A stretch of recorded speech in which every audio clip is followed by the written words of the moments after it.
पार्वती की कठोर तपस्या के दौरान उन्होंने एक मगरमच्छ के मुंह से एक बालक को बचाने के लिए अपनी पूरी तपस्या का फल उसे दे दिया, जिससे प्रसन्न होकर भगवान शिव ने उन्हें अपनी पत्नी के रूप में स्वीकार किया।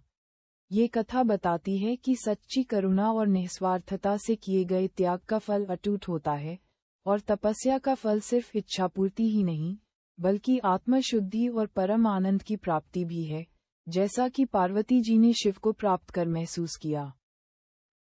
कहानी का सार।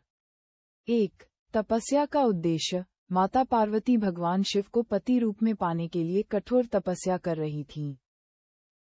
2. करुणा का क्षण। एक दिन ध्यानमग्न पार्वती को एक बालक के डूबने की आवाज सुनाई दी। वे तुरंत पहुंची और देखा कि एक मगरमच्छ उसे निगल रहा है। 3. तपस्या का दान। बालक पर दया करके पार्वती ने मगरमच्छ से उसे छोड़ने का आग्रह किया।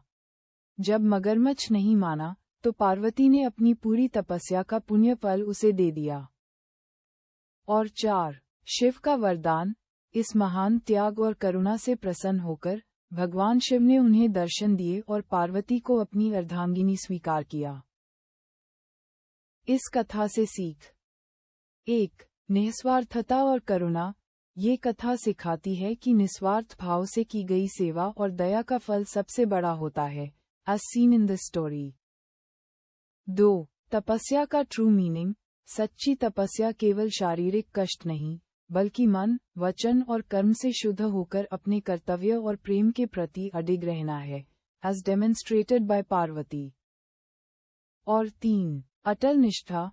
माता पार्वती ने हजारों वर्षों तक अत्यंत कठिन तपस्या की, ये दर्शाते हुए कि अटल निष्ठा से कोई भी लक्ष्य प्राप्त किया जा सकता है, as detailed in Hindu scriptures.